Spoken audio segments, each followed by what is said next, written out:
قارون کے خزانے سے لے کر دور حاضر کے ارب پتیوں کے قصے تو سب نے سنے ہوں گے، مگر غریبوں کی کوئی کہیں نہیں سنتا۔ غریبی کو بے روزگاری جنم دیتی ہے۔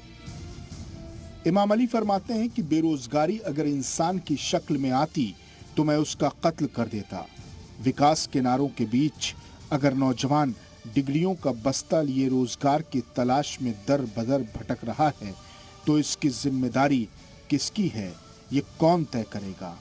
NCAER کی رپورٹ کہتی ہے کہ ملک میں 67% مسلمان بے روزگار ہیں۔ شہری علاقوں میں 10 میں سے 3 مسلمان غریب ہیں، جبکہ دیہی علاقوں میں ہر 5واں مسلمان غریبی سطح کے نیچے زندگی گزار رہا ہے۔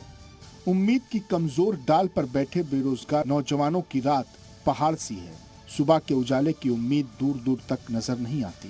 ملت کے نوجوانوں کے ہاتھوں میں روزگار نہیں ہے، اس کا ذمہ دار کیا صرف سسٹم اور سرکار ہے، یا پھر اس کے پیچھے ایک حالات کی الجھی ہوئی وہ گتھی ہے جس کی ذمہ داری امت کے اکابرین کو بھی لینی پڑے گی؟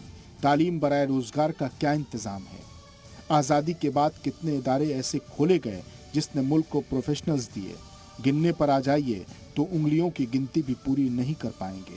لیکن جدید تعلیم کے نام پر جلسے، سیمینار اور سمپوزیم بہت کیے گئے، لیکن سوال یہی کہ کس نے چھینا روزگار؟ کیوں ہے مسلمان شکار؟ دیکھ لینا ایک دن بے روزگاری کا عذاب چھین کر چہروں کی ساری دلکشی لے جائے گا۔